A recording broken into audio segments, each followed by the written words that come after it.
let us regather. Welcome back from lunch. I hope you enjoyed your lunch and your conversations. A couple of housekeeping things. The desk right behind where you came in and registered is the all-purpose information desk for the conference this week. So if you lose something, go check there. That will be our lost and found. If you have a question about where a room is, they can help you. If you've lost your program and you need a new one, they've got them there. Any question that comes up for you this week, check in with folks at that information desk and they will have something for you. I want to welcome a couple of wonderful people to our midst.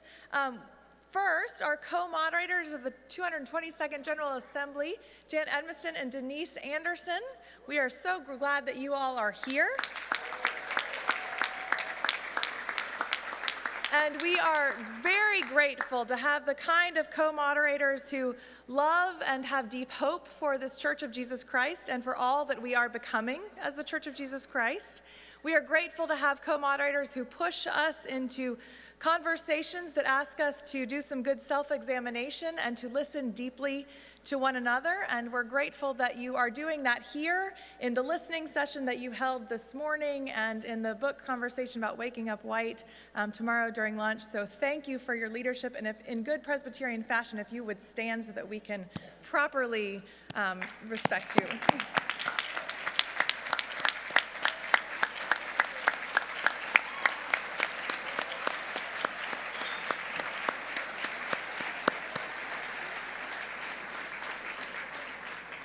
And it is also Jan's birthday today, so we are going to sing happy birthday to you, our dear colleague. Happy birthday to you, happy birthday to you, happy birthday, dear Jan, happy birthday to you.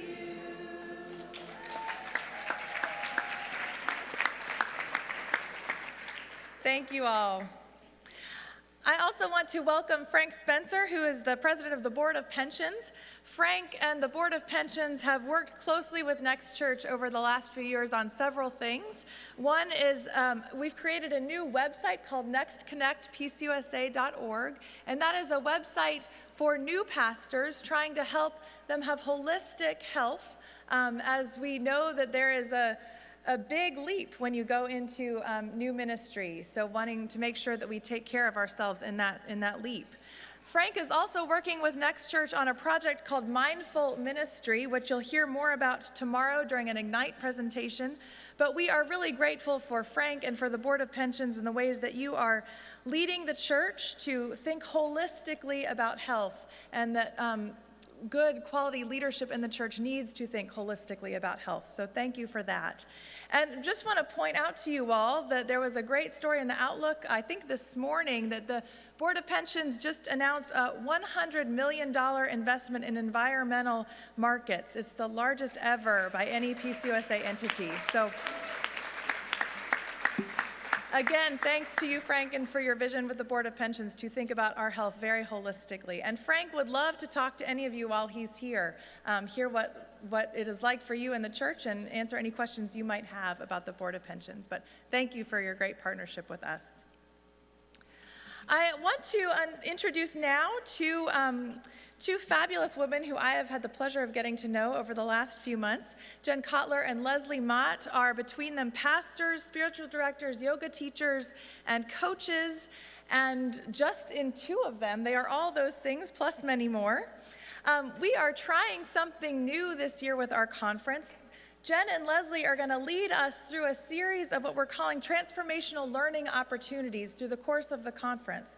Because we know that some of what happens when we go to a conference is it's like a fire hose of things and ideas, and it's great and you're inspired, and then you go home and you're faced with the tyranny of everything that you didn't do and your inbox and your family that loved you and missed you and needs you back, and all those good ideas get put on the shelf and you remember them maybe 6 months later, but probably not. So our hope in inviting Jen and Leslie here is that they're going to prime us to start thinking strategically and thoughtfully and intentionally about what we're learning this week and synthesizing that so that we're ready to engage it and use it when we get home, that we're going to start that work now so it doesn't just go on the shelf. So without further ado, Jen and Leslie, welcome. Thank you. Thanks.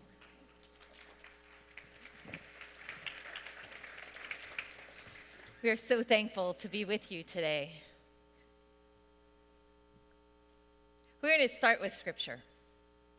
Jesus left Judea and started back to Galilee, but he had to go through Samaria.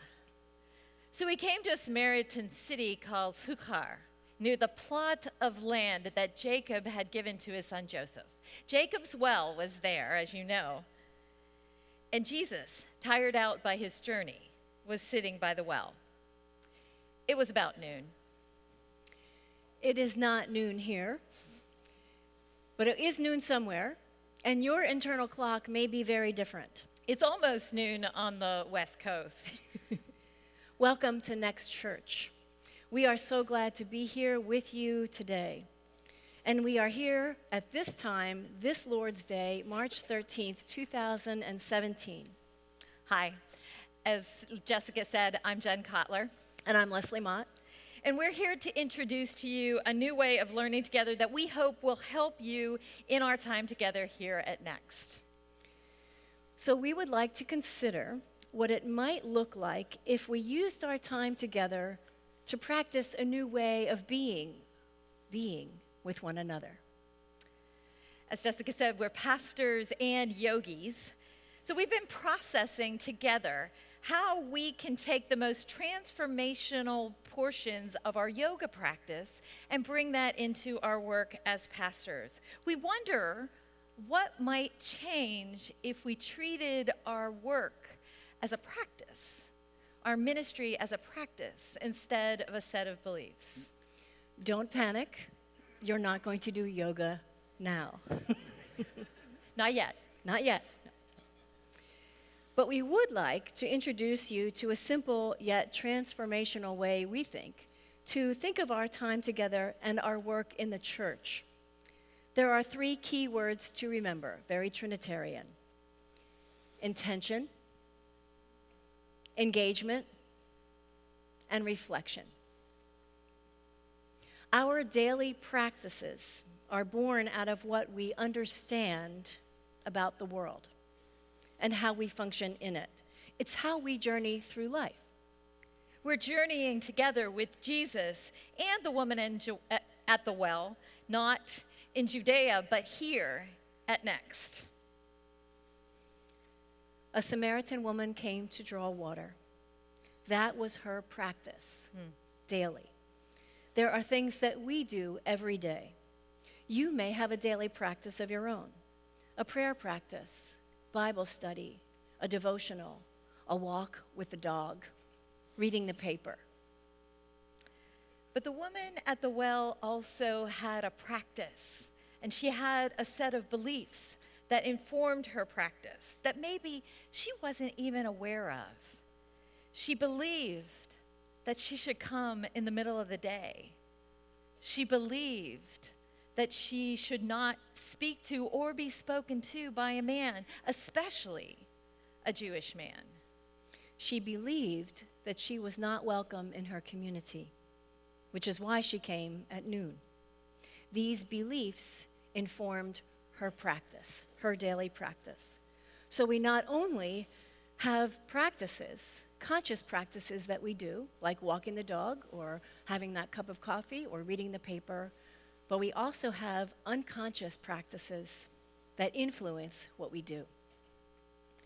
So let's just take a minute and think to yourself, what are some of your practices? What do you do every day?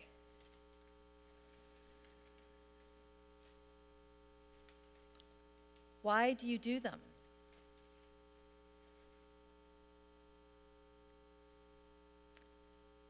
What do you get out of them?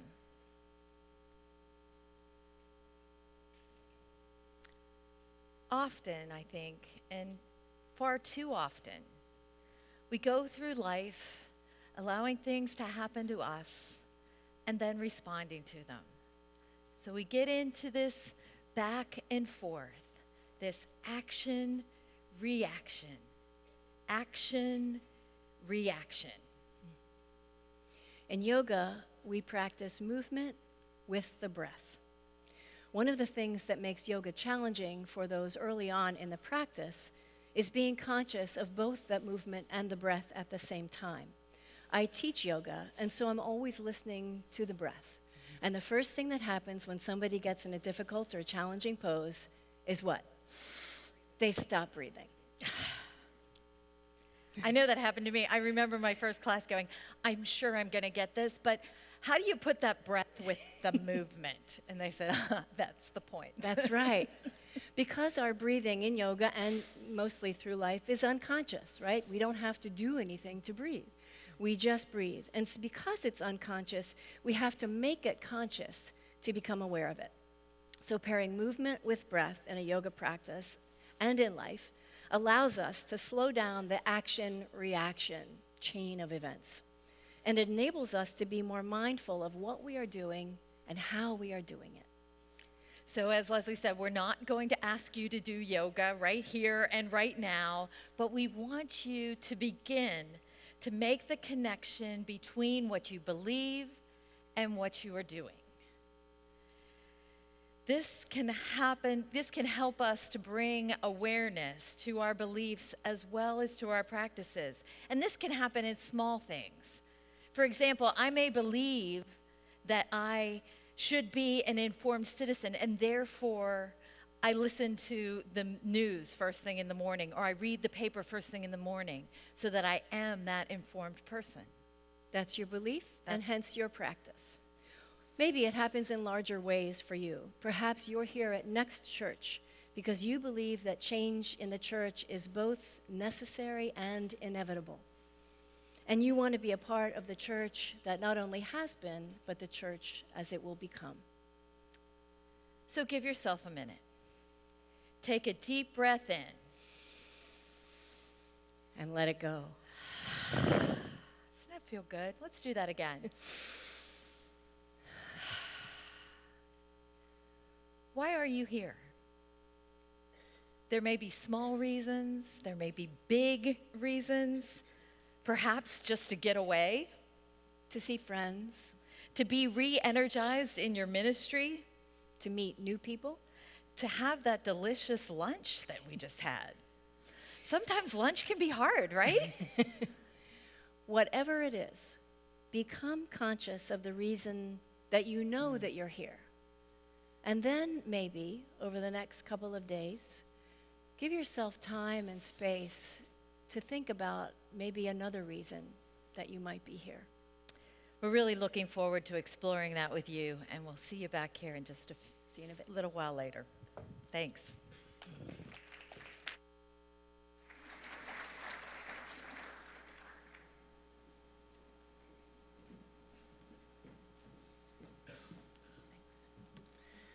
So we're going to move now to our first testimony of our conference. And testimonies are where we invite practitioners to come and tell us a little bit about their story and their practice of ministry in their own setting.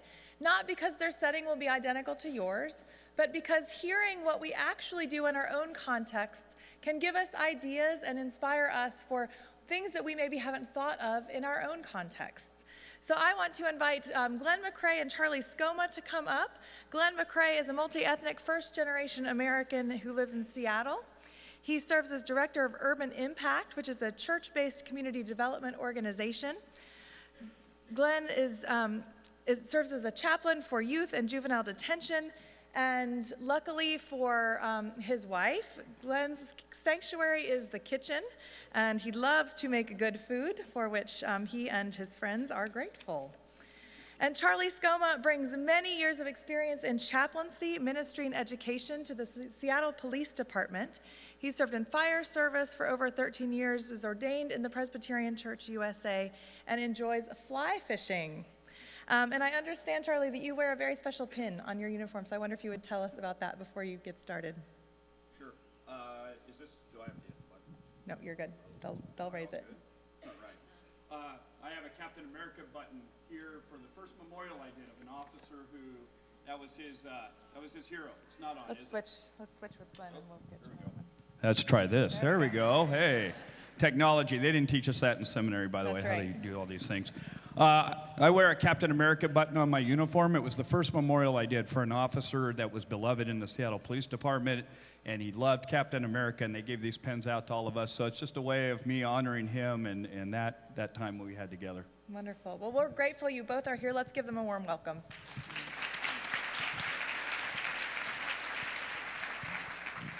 So as the intro said, I'm Charlie Scoma. I'm a chaplain, lead chaplain for the Seattle Police Department. For those of you that might not know, we have 1,300 officers.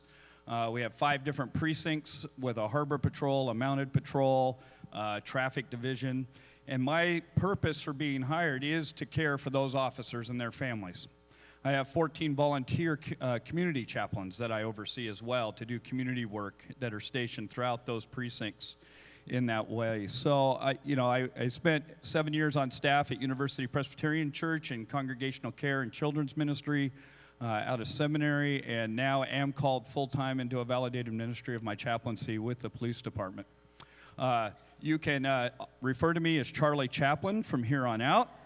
It didn't take officers long to figure that out either, so that's a great way to build relationships and to be in that way. But I'm excited to share a little bit with you of what it's like for a chaplain to be in this time with our law enforcement community, which, as we all know, is struggling as much as anybody else is right now with all the issues and tension that are there.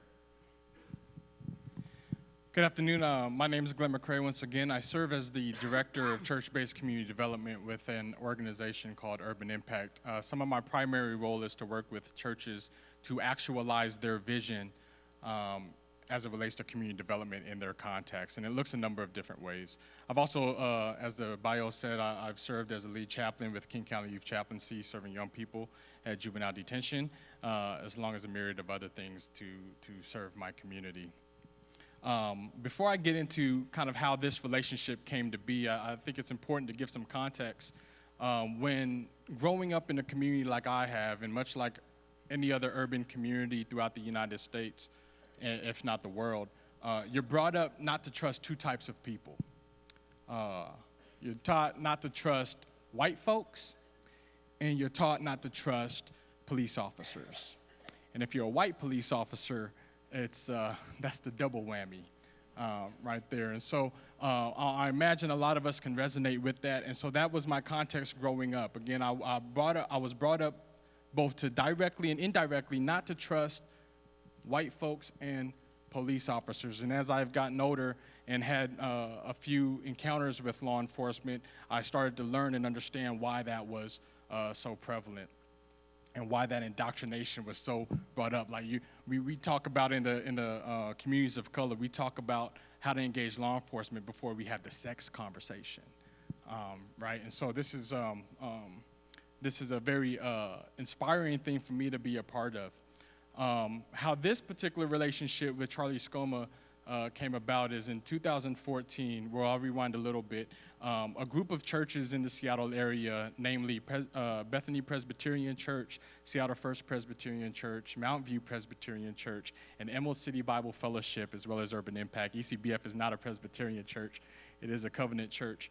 And we would get together primarily to pray, and then felt led by the Spirit to just worship together. And so we did so, and we did so annually. And in 2014, we invited Kathleen O'Toole, which at the time she was newly appointed as the Seattle Police Chief. She came from Boston at that time, and we wanted to invite her to take part in this worship service so that we could pray over her, pray over the department, and especially given that 2014 was a very controversial year. And so that's how this relationship came about. A few months later, we had a follow-up meeting with the deputy chief as well as some other staff, and they suggested that I connect with Charlie Scoma as well as another community officer, Sergeant Adrian Diaz. And then from that point, I would say January 2015, we continued to build some relationship. I will also say a few days ago, Charlie asked me, should I wear my uniform? And I thought about it. And because I'm not used to seeing Charlie in his uniform. I'm used to seeing him in civilian clothing. And I knew that this would maybe trigger something in me. So when I saw him walk in earlier, it in fact did trigger something different in me. That when he throws this uniform on, I see him and I experience him differently. Like I said before, I didn't, because he was just in clothing, right? And so I did not have that experience. And so that, just to give you some context, and then we'll get into a little bit later perhaps of some of the things that we've done relationally with SPD. But Charlie, I'm wondering, how do you experience tension? How would you characterize the tension that you feel serving in your role in the community? Yeah, there is a lot of tension, but I was sharing with Glenn a few things from my experience as a chaplain. And by the way, a shout out to all you chaplains out there. I know you're there. I've been following on the Next Church media things, and we have a great ministry and great work ahead of us to do still. And that tension is this. I shared a story with Glenn that one of the first things I had happen to me was I was involved in one of our shootings. Not directly, but I was called. I heard the call on the radio, and I heard the voices and the way things were playing out, and I said, this is not going to end well, and headed that way. And if you followed the story or you know the story nationally, yes, it was white officers, and it was an African-American male that they had shot and killed. And I was there at the scene. I was there as chief officers, as media, as the neighborhood began to arrive and began to try to make sense of anything that had just happened. The hysteria of that, the just unfathomable idea that somebody had been killed in what generally is a pretty quiet neighborhood. And my role in that is to check in and to provide some, again, assistance, because I'm part of our crisis response team as well. So I'm notified anytime anything happens within our law enforcement community in Seattle that's of the significance importance. I'm one of the first responders that will be there to start emotionally trying to care for them and figure out how to get a hold of their families and to start doing some of that emotional triage immediately. But I left that scene to go down to what we call our Force Investigation Unit, which is, again, another department where all the officers involved now have to go and be investigated, and this thing has to now play out. And in that process, the captain came out to me and asked me if I'd go to Harborview Hospital. And I needed to go to Harborview Hospital to tell the spouse that we had killed her husband. You can see the tension that I have to face in the moment of that. That here I am in a law enforcement profession, providing spiritual care, emotional care, the things that I can do there.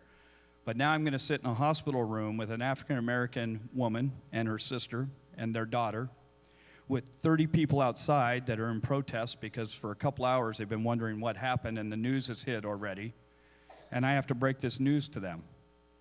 And it was in that moment of breaking that news to them that I realized color didn't matter and a badge didn't matter. Death is death. And they were grieving. And we cried. They asked me to pray with them. They asked me to call T.D. Jakes Church in Texas where their mother went. Now, this was Sunday, and it was probably 11 p.m., and I had to assure them that I didn't think anybody was at the church, but we would make that call. But I had to begin to do that work with them as well, knowing that I'm also trying to care for the officer who had to engage in that shooting in his family. And I had to leave the hospital to go back and be with them. And having both sides of that story and not knowing what the investigation was going to quite find. So the tension I hold often is both those worlds, and how do I do that? And how do I provide hope to these people that now find themselves in a terrible, terrible situation in that? The other story I shared with you, Glenn, was, as we were praying for this, is an officer who is being disciplined.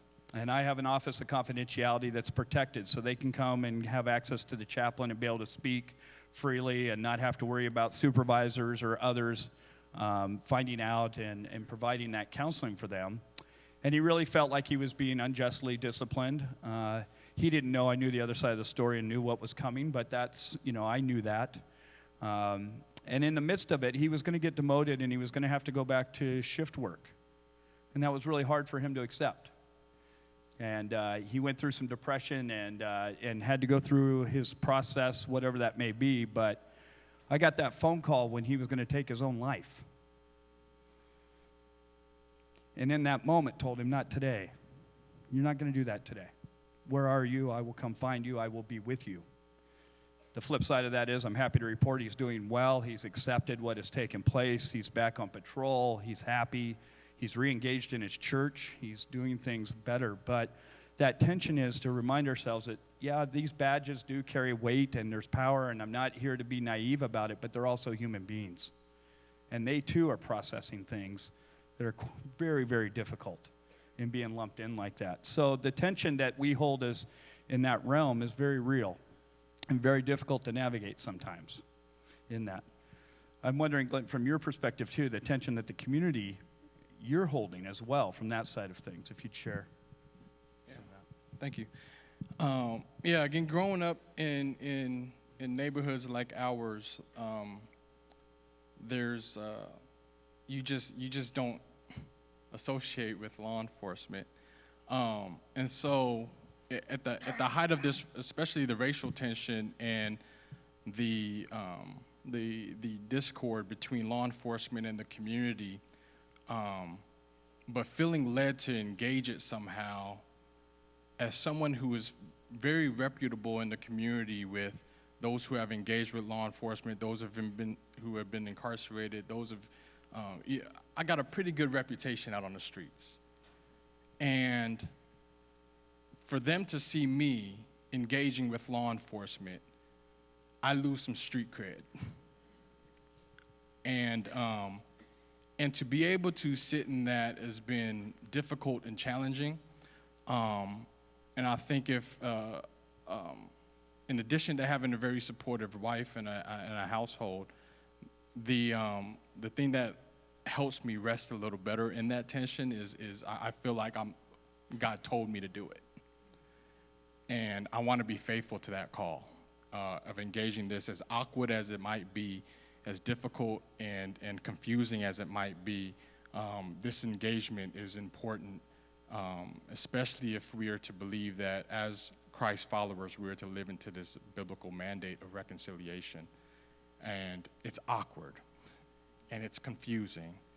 And if we calculate the cost and calculate the risk, we will probably talk ourselves out of doing it before actually stepping into it.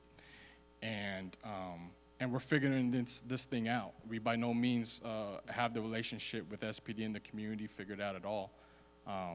But we're trusting that by being led by the Holy Spirit, we could take one foot over the next, and God's going to call us into some amazing ministry because of it.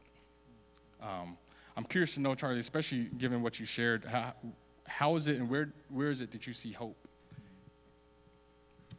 That's a great question, because it seems sometimes that there's people losing hope daily, and I engage in those conversations. But I'm a hopeful person, and I see hope in a couple different places. One story I would share is about 3 years ago, a couple of Seattle police officers went to a home. Whether it was a welfare check, I don't remember what the actual call was, but they noticed that in this home were grandparents and about 6 children, and none of the children had beds. They were all sleeping on the floor in about a one-bedroom place. And the officers went home that day, and just something didn't sit right. And the next day they went and they bought 6 beds, put them together, and delivered them the next day, and then had this idea, what if we started the Beds for Kids program? And so in that first year, they did that. They contacted community social workers and other officers and said, let us know if you know of places where we can deliver beds, where there's kids sleeping on the floor. That first year, we did 50 beds. All officers came, put beds together, and then drove and donated them and dropped them off at the residence, so they got to interact with the residents and the children. And IKEA got on board and donated some school supplies and things that way, donated the bedding and things. The next year we did 100, and last year we did over 350. And it's just a place where we're trying to build those relationships. We need to have these face-to-face interactions, and knowing that our officers can get out there and get into these communities that way and build those kind of relationships are only going to help us. And I see hope in that. I'm also part of a new group right now that is starting a PTSD for first responders retreat, an intensive 6-day retreat center where we can get our first responders the help they need. They see stuff daily that most of us would rather not have to see and don't have to, frankly. And that's not helping them. in their family life, work life, and things. So we have just now started our nonprofit. We're beginning the stages of that to get them off into, one of the luxuries of living in Seattle is the beautiful Northwest, and get them off into some mountainous rural areas where we can do some intensive training where there'll be MHPs, there'll be chaplains, there'll be peer support for 6 days to really help them cope with those things that they're dealing with daily. I see hope in that. I see hope in a lot of places. With 1,300 officers, again, there's a lot more good that we don't get to hear about, but I, as a chaplain, get the privilege of seeing. And I am hopeful. And partnerships with Urban Impact, and not just Urban Impact. I've had faith communities calling me of, how can we get on board and help? How can we assist when the big earthquake happens, which anybody from Seattle knows is any day now, But it's real, right? Because we're going to have those experiences that are suddenly going to draw us together. So let's plan for them. And let's build our relationships, and let's learn. You've seen a lot of hope, too, here lately.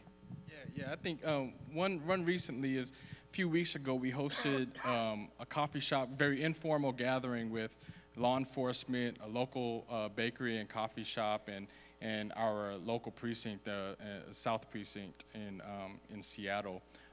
They have a new captain, and he's just been appointed, I think, in September or October. And there's just an opportunity to just kind of create those intersections where we can engage. There was a woman in our community who, her frame of reference with law enforcement was they raided her home as a child and arrested their father. And he ended up spending 10 years in jail. And she, along with the rest of her family, hated the police because of that.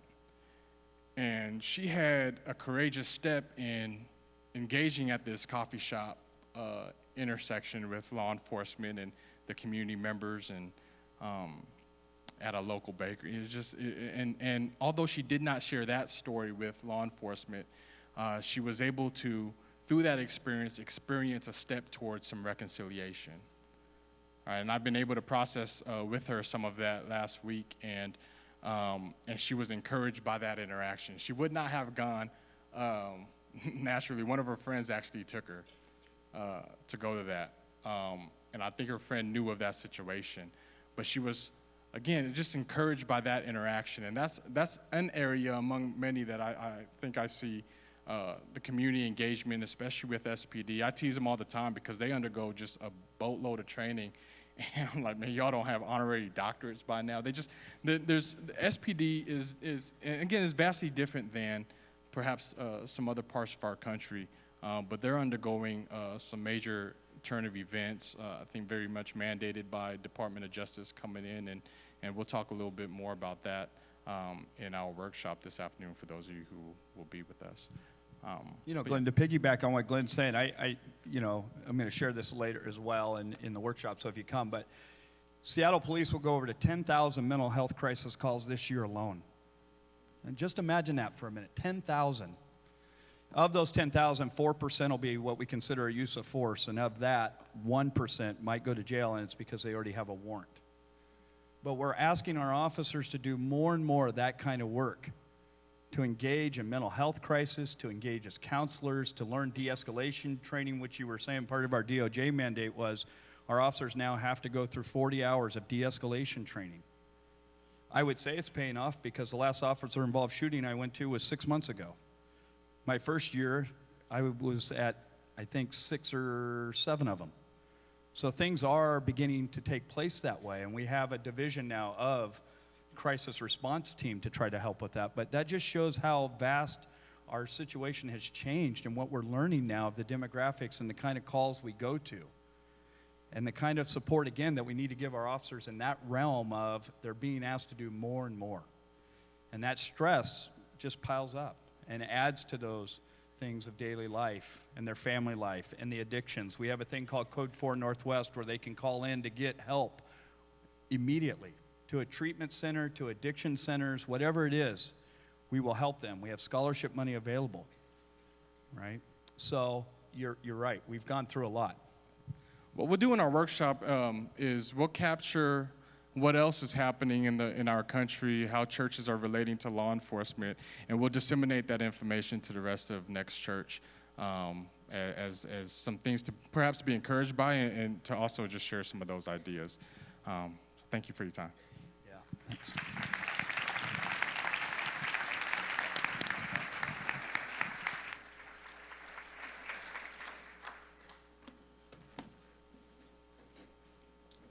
I want to thank Charlie and Glenn for sharing what they're doing out on the West Coast. It's now time for our first of 7 Ignite presentations. Ignite presentations are about 7 minutes long, and they talk about what people are doing in their particular context. So coming up, we'll have Rebecca Davis, Jacob Kennedy, and Joaquin Ross from Presbyterian College, followed by John Wilkinson, and then Peace for Peoria.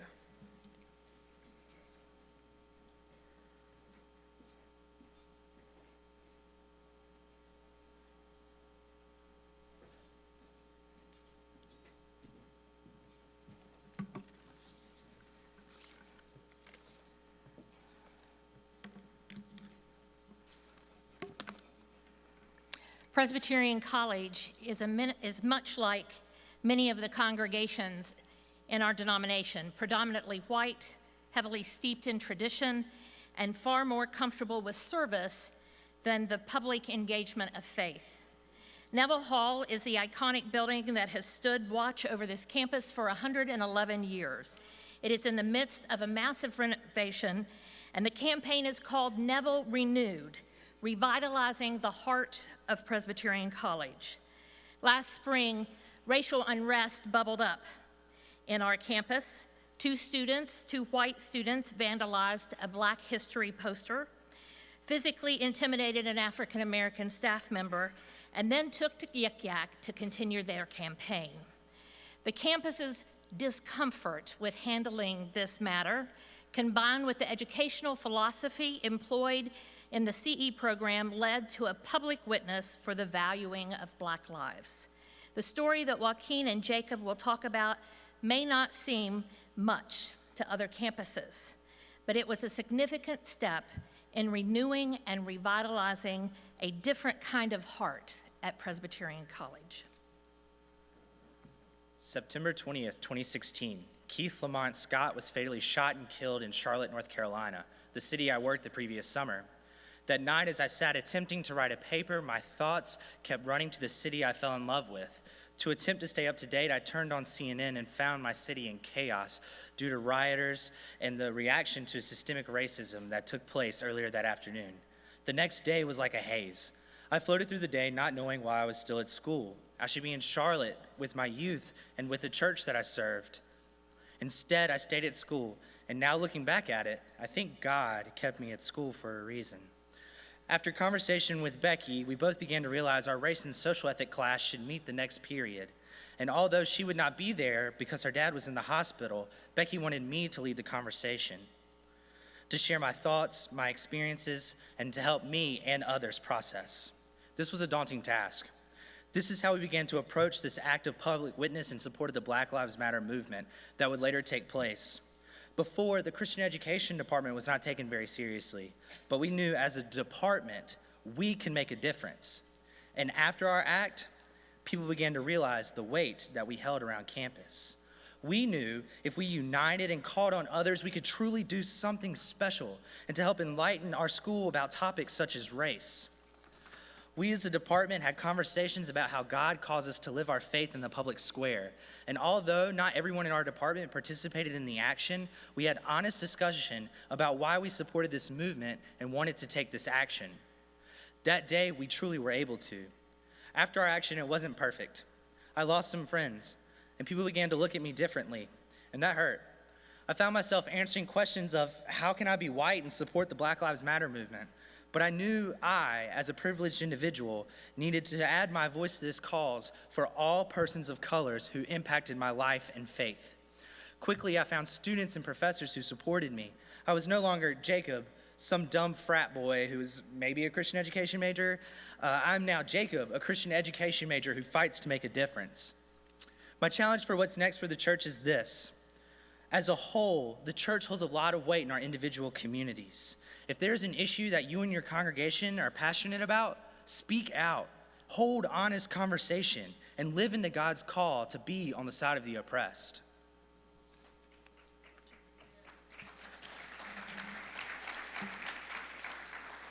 As a black man on a predominantly white campus, there didn't really seem to be a place for me. Faculty and administration didn't take any initiative to value who I was or to get to know me. This made me feel alone and keep to myself, not really expressing who I really was in my first year. White students were afraid of me. Black students didn't think I was black enough because of the way I spoke, because I liked to read and talk about biblical things, study philosophy, and know what was going on in the world. Taking Christian education classes really helped me turn my situation around. The community within the Christian education program helped me build relationships and confidence. They provided me with more leadership opportunities and in addition helped me find my voice. While at PC, I had not witnessed any kind of demonstrations on campus, but I knew it was possible because of the marches that I attended with my dad, being that he's a man of Omega. On that day, I wasn't thinking about making a big deal. We were just trying to do what was right, what our faith required. We didn't realize the impact it would have and what big a deal it was until Dr. Davis said she received an email from the president. Jacob and I were also being sought out by other members of administration. The long-term effect that it had on campus was that it turned the knob. Students and faculty seemed more willing to have conversations. It also felt like the administration was paying more attention to the manners of diversity. We were surprised at how many people showed up from all across the silos of campus. We hoped for about 10 people, but 15 to 20 people would have been outstanding. We ended up with 64 people showing up for our demonstration and 46 for the critical conversation that followed after this act of public witness.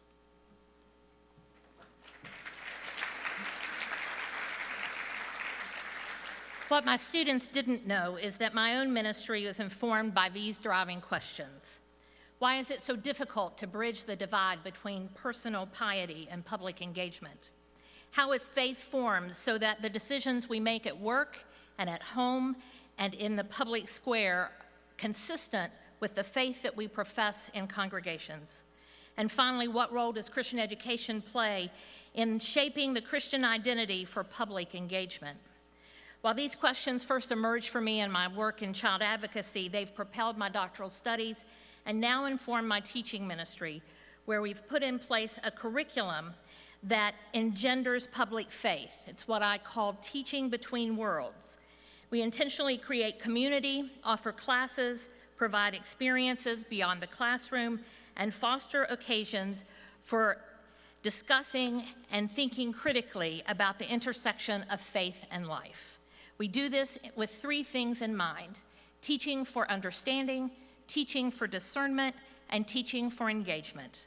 Yes, there are different classes offered: theopedagogies and liberation, education for the common good, race, class, and justice, but more importantly, it is a program that is infused with all three of these models. We'd really like for you, if you're interested, to help us explore the possibility of translating this across other campuses and in congregations. If you want to participate in a public pilot project on this, then find me at the conference or email me there, and we'd love to have you join this endeavor. Thank you so much.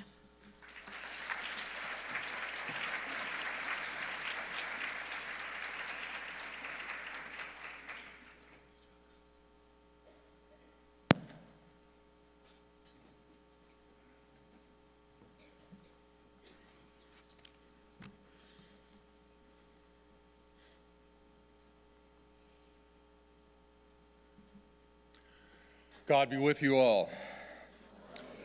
So there's my title slide. There's my information, so you're all informed. Oh, guys. It's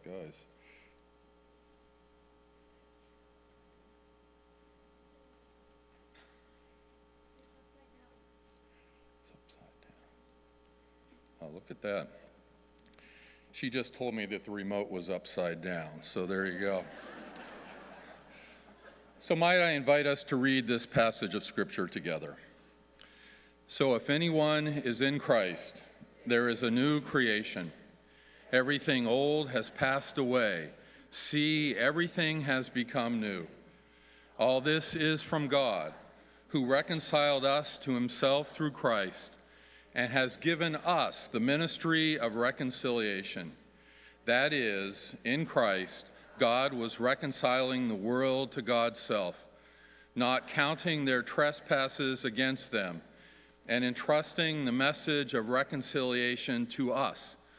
So we are ambassadors for Christ.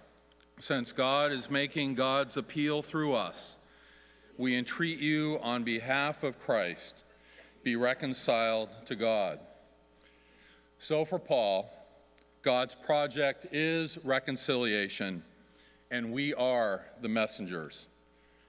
Both John Calvin and Karl Barth and many other Reformed theologians believe this passage to be the heart of the gospel, as does a statement of faith whose vision claims us still. So first, a little history. In 1861, we Presbyterians experienced schism around the Civil War and the issues of slavery. Reunion efforts began almost immediately and proceeded throughout the 20th century. But when the Brown v. Board decision came down, those discussions broke down in 1954. But in the meantime, the larger northern denomination and a smaller one persisted. And in 1958, the UPC USA was born. There's our logo. Some of you might even remember it. It took 25 more years, in fact, until 1983 for full reunion to happen. But in the meantime, this new denomination was born. At the General Assembly in 1958, an overture was passed that actually used the words, "the thrilling revival of theology."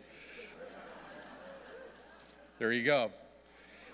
And it called for a fairly significant revision of the Westminster Standards. A committee was appointed, and the committee said, no, we can't fully revise Westminster, but what we will do is we'll write a new confession, we'll propose a book of confessions, and we'll propose new ordination questions. Questions, in fact, most of us have answered, came about at the time of this union. That was a traditional move. We've had Reformed catalogs of confessions since the 1500s, but it was a bold move as well, because we Presbyterians had lived with one standard, the Westminster Standards, for all of our life.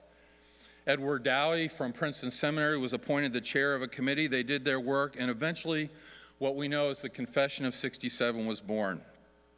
It was built on the theme of reconciliation. It took church and culture seriously.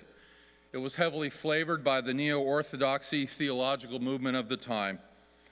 Now, of course, I don't have time to touch on all the themes in our time together this afternoon, but here are a few highlights. The confession named Jesus in new ways, using words like Palestinian Jew. It also talked about biblical authority and inspiration in new ways as well. Now, some people took that as a clarion call and refreshing language. Others found that to be highly controversial. In fact, in this moment, many of the affinity groups that have now lived their life for the last 50 years were born, including the Presbyterian Lay Committee. Again, I can't touch on all of the themes of C67 in just a few moments, but I really do want us to focus on a particular part of the confession. So maybe you can again read with me this little paragraph. To be reconciled to God is to be sent into the world as God's reconciling community. This community, the Church Universal, is entrusted with God's message of reconciliation and shares God's labor of healing the enmities which separate people from God and from each other. So following that paragraph, C67 makes a provocative move. It actually identifies 4 specific crises to which the church is called to respond. And as we look at them, let's consider where we are 50 years later. It called for the abolition of all racial discriminations. It commended to the nations the search for cooperation and peace. It talked about enslaving poverty in a world of abundance. And it considered anarchy in sexual relationships and perennial confusion. So race, war, poverty, human sexuality. How do we link 1967 and 2017? So what? Well, my personal interest in this is in the convergence of history and theology and culture, so much so that I've invested a lot of my academic energy and much of my vocational passion in keeping C67 in front of the church. But more than that, I believe C67 provides a sustained theological case for our witness in the world. It offers a roadmap for what reconciliation can look like.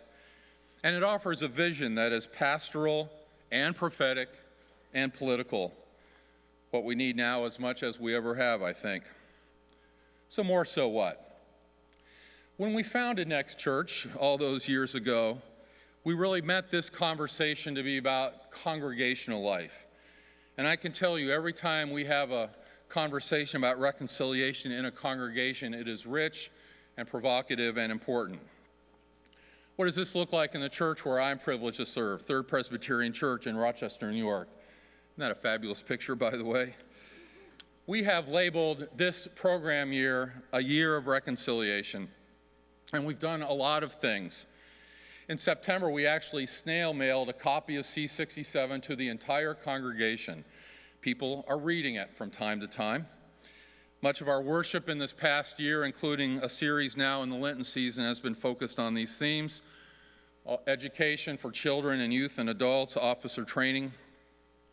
Back in the fall, we rented out a movie theater and watched together a documentary about the Rochester race riots of 1964. Together, we've been to our local art gallery and have seen a provocative exhibit that has been both Civil War photography and Afghani rugs that have military imagery woven into them. We've read Ta-Nehisi Coates together. We're reading Debbie Irving together now. We've reconsidered the Joseph story. We're doing small groups and so much more. And I can tell you that when we engage the theme of reconciliation, it is powerful and it has mattered.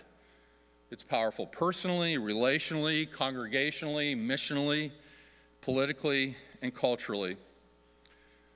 Let me share you my second favorite passage from C67. Life is a gift to be received with gratitude and a task to be pursued with courage. What a great articulation of reformed understanding of call for all of us. But you're wondering, I'm sure, what my favorite passage is. Here it is. It's from the Fulfillment of Reconciliation section. We know that every Reformed confession ends with us thinking about what's next. Let's read it together as well.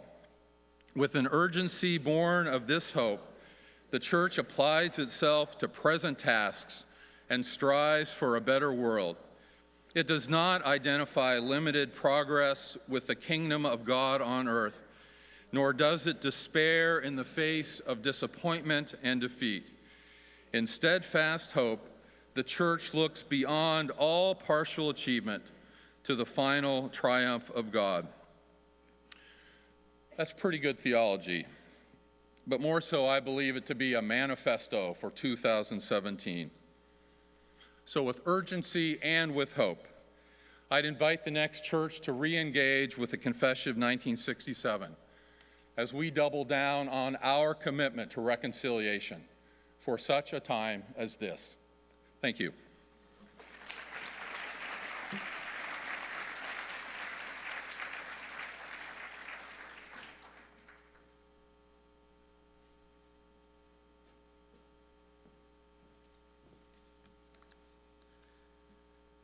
My name is Stephen McKinney Whitaker, and last December I met with my friend Imam Kamil Mufti in the wake of a news story that came out in Peoria.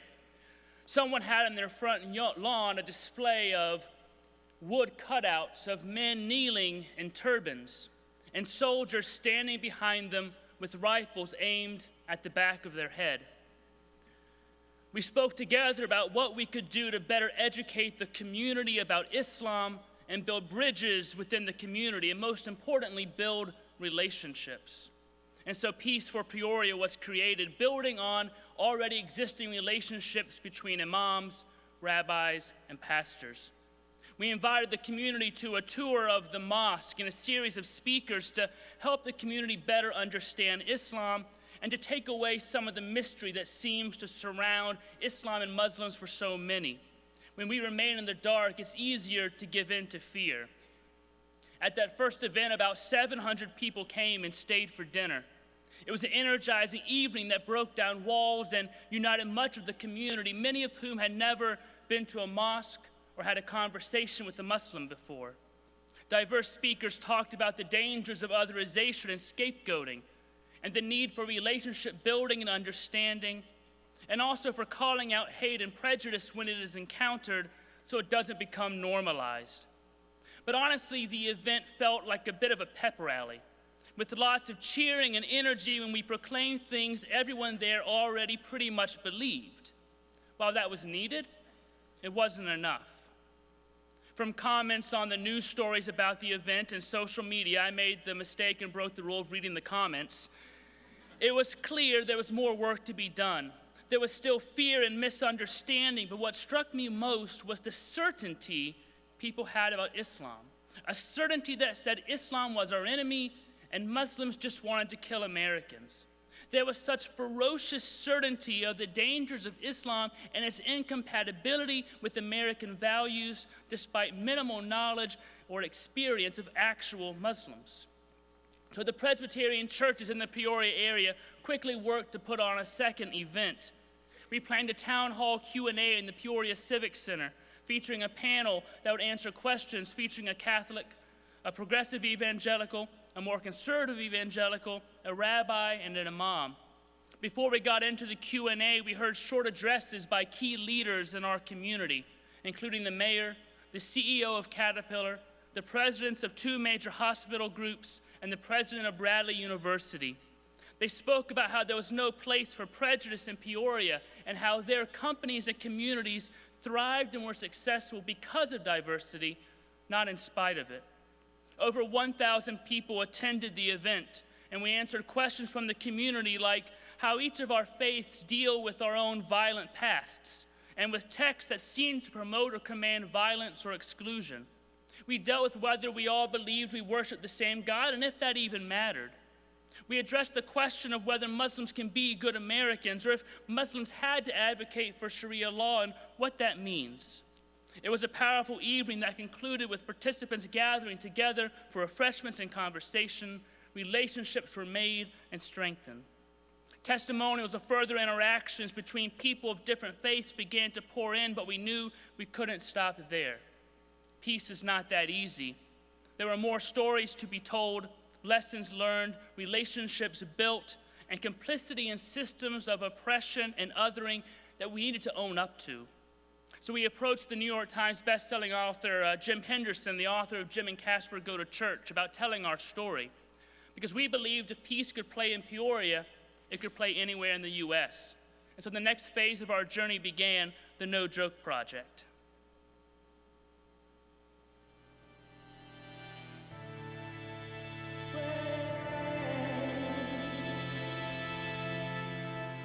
There were certain narratives that I had come to believe about Islam, and because I didn't know a Muslim, there was this sense of nervousness when it came to communal, because Muslims were so otherized in my mind.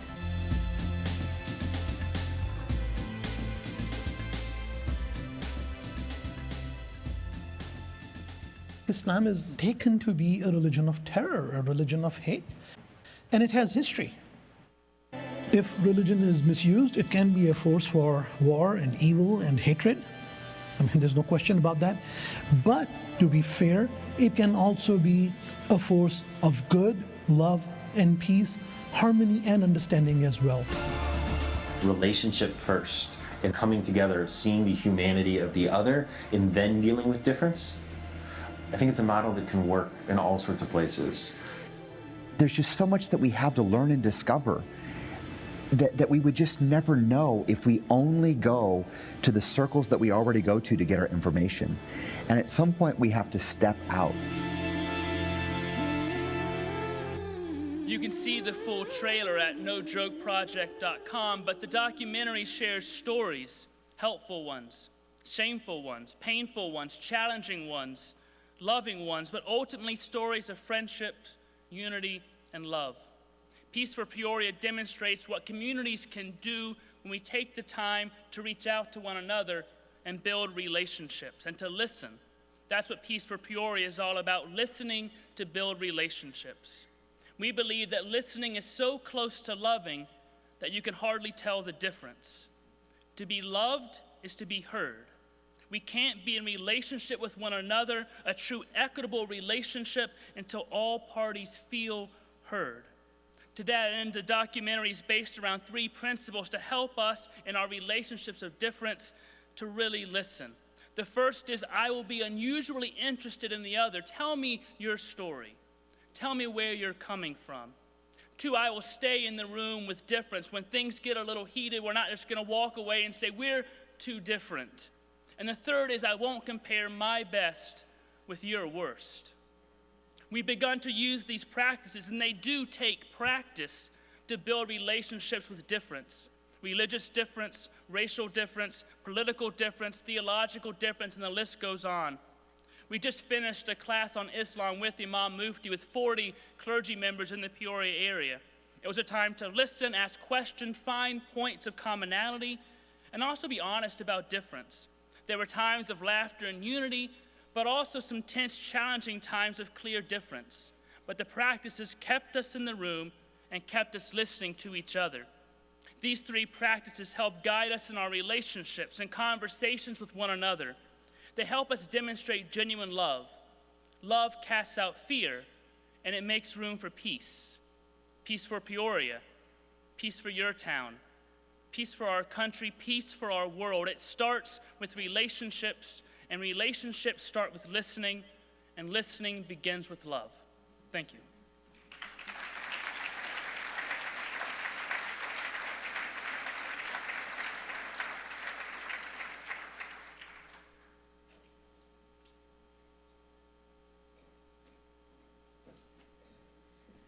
Wow. Thank you, Stephen, for talking about practice. I'm Leslie Mott. And I'm Jen Kotler. And we're back. So let's just take a moment to take a deep breath in and let it go. We're yogis. We're going to breathe every time we come up here. We have just heard some amazing testimony about how people are practicing their faith. This is why we're here, or at least part of it anyway. We're here to learn from our brothers and sisters about how they're living out their faith and what that might mean for us. Why we are here is a question of intention. It was about noon. Somewhere. A Samaritan woman came to draw water. Jesus said to her, "Give me a drink." His disciples had gone to the city to buy food. The Samaritan woman said to him, "How is it that you, a Jew, ask a drink of me, a woman of Samaria?" Jews do not share things in common with Samaritans. You see, that was her intention. Now, it may well be that you came here to be at Next, to be refreshed, to be with your friends, to be with your colleagues, to be inspired, to be renewed for the journey. Jesus may have other plans for you. Just saying. Maybe.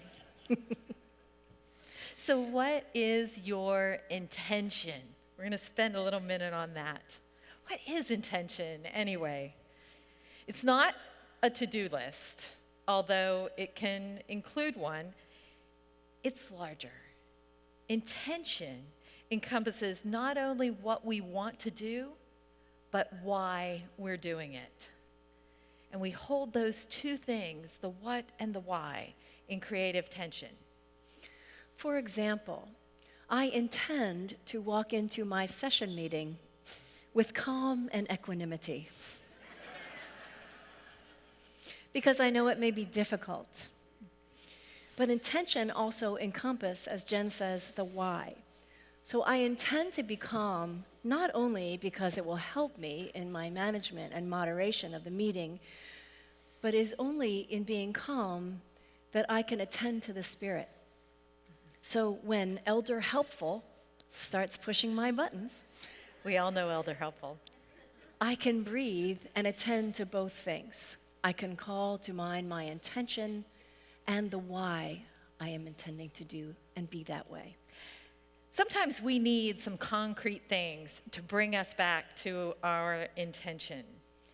Touchstones can be helpful.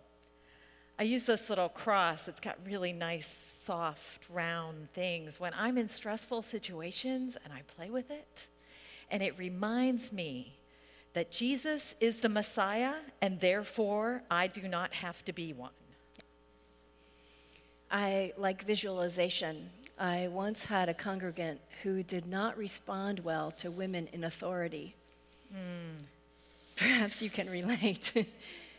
And so every time I walked into a room with a suggestion or in a meeting, I could just see his ire begin to rise. And so I began to visualize him dragging a bag of stuff.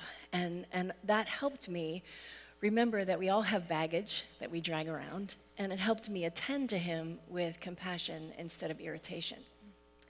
You know, we can also use verbal cues to help bring us back to our intention. Like we have a colleague that when the words, "this is a whole load of BS," go through her head, she immediately says to herself, "Well, isn't that fascinating?"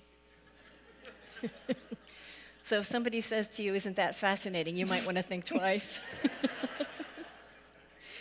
They're all ways, visualization and touchstones and verbal cues, that we come back to our intention to be who we want to be in the Spirit and with each other in fellowship. So let's practice intention. Early on, we asked you why you are here. So let's turn that into an intention. Perhaps as you were listening to the speakers this afternoon, something shimmered for you. Perhaps you've already begun to realize that the reason why you came is not the reason that you're here. This naming is the beginning of setting an intention, of beginning to make sure that we're going to take away from this time together what we need. So let's take another deep breath in and let it all go. And in this time, the next minute, allow yourself to ask yourself why you are here. What is your intention for being here? And it's really important to hold whatever comes, a word or phrase, without judgment, right? Even if it's to get out of town. Mm-hmm. It's okay. Yeah. Often the truth of our intention can set us free. So we're going to invite you now to just take a minute. Think about your intention. Why is it that you're here? Name it and share that with your neighbor. It may be somebody that you came here with. It may be somebody that you just met. That's wonderful. It may be someone that you have to introduce yourself to. So we're going to give you a minute for each of you to just take and name your intention. And we'll let you know when we're at halftime. So find someone and set your intention.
If you haven't already There we go. switched, Switch. so much for the ding.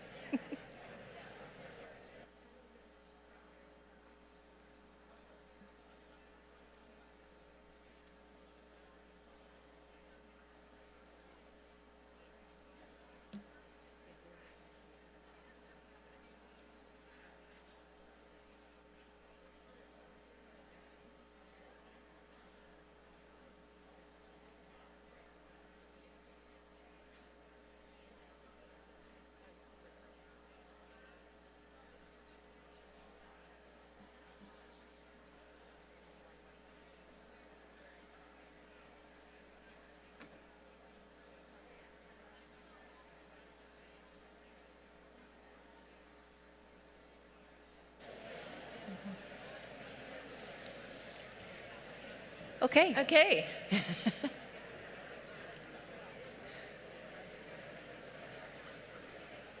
Ding. So that's it. That is the practice of intention.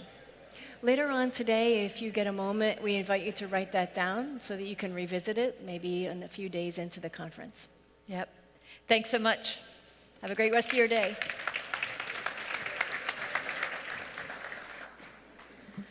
So it is time for a break, and we are very grateful that this break has been sponsored by Illustrated Children's Ministry. Many of you are familiar with that work, clearly. Illustrated Children's Ministry sent some coloring posters for us, so they are out alongside the food and coffee and snacks and drinks out there. So please do feel free to grab a pencil or marker and color, and we will invite you to do that through the remainder of the week. And Adam Walker Cleveland, who's the founder of Illustrated Children's Ministry, says that they are also giving away 2 sets of their Stations of the Cross coloring posters to 2 next participants. So if you're coloring during the break, take a picture of yourself or make a comment and tweet at hashtag IllustratedCM, and they will choose 2 random winners. So enjoy that little competition. And we are going to break until it's time for workshops at 3:30. Workshops are throughout this building and also over at Grace and Holy Trinity Cathedral. And also the Dog Park Resurrection Workshop is off-site at the Flying Saucer down the street, and a group will be gathering at 3:15 in front of the Colonial Ballroom to walk down to that workshop together. So 3:15 for the Dog Park Resurrection Workshop. And everyone else, 3:30. Let us know if you have questions.